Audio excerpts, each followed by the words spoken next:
Mr. Andrew had worked as a night janitor in our office for 19 years. He was quiet, humble, and always humming softly as he swept the halls like it was holy work. Everyone knew him, but few really noticed him. That changed one morning when everything went wrong. Without warning, the HR manager came into the office with a security guard. In front of everyone, she said, "Andrew, pack up your things." People froze, confused. Andrew looked up, surprised, still holding his broom.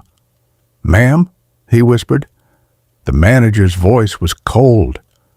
"You've been accused of stealing a Rolex from one of the executives' desks. We can't have thieves here." The office went silent. No investigation, no proof, no camera footage, just a missing watch and a quiet man who suddenly became the easiest person to blame.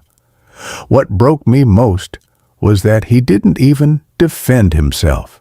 He didn't raise his voice, didn't protest, didn't shout about his innocence.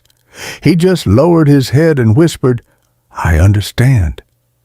Then they handed him a black trash bag for his things, and the guard escorted him out like a criminal. That night, I walked past the building and saw him outside, sitting on the curb in the rain, still holding his broom. His uniform was wet, his face tired.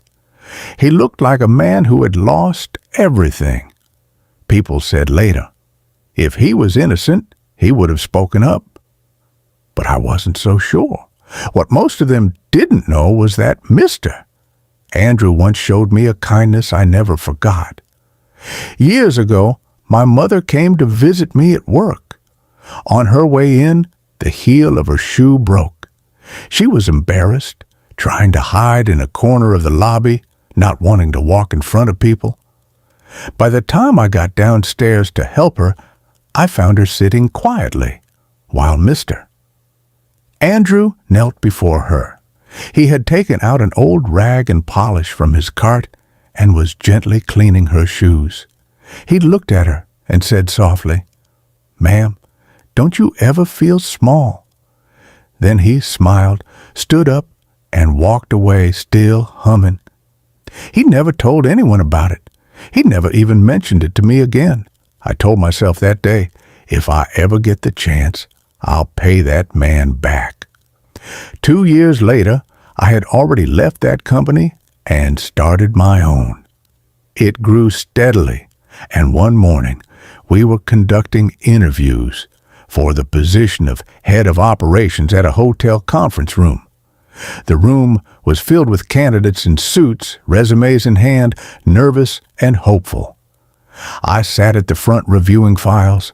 Then, as I looked up, I saw him, not as a candidate, but as a cleaner, sweeping the hallway of the hotel with the same broom. Older now, moving a little slower, but humming the same soft tune. My heart caught in my chest. I excused myself, walked out into the hallway, and approached him. "Mr. Andrew?" I asked gently. He looked up, startled. At first, he didn't recognize me. Then I told him who I was, reminded him about the day with my mother's shoes. His eyes lit up slightly and he chuckled, shaking his head. "Ah, that lady. Yes, I remember now." I couldn't hold back. "Why didn't you defend yourself back then? Why let them destroy your name?" He sighed, leaning on his broom. His voice was quiet, almost breaking. "Because the man who actually stole that watch, he had 2 kids at home. If they fired him, he'd never get another job, and those children would suffer. I figured I could survive losing a job, but he couldn't survive losing his family. I don't support stealing, but I know what it feels like to go home to hungry children." So I kept silent. I did my part of kindness. I stood frozen, shocked. This man had carried the weight of another's crime. He had sacrificed his own dignity, his own livelihood, to protect someone who would never thank him. Loyalty. even to the wrongdoer, at the cost of everything he had. That day, I made a decision. I told him the truth. Mr. Andrew, I own this company now, and I'm not offering you a cleaning job. He looked at me, confused. I'm offering you the position of head of operations. Not because of your resume, but because character is worth more than credentials. When he stepped into the boardroom later, not with a broom but in a suit, people were stunned.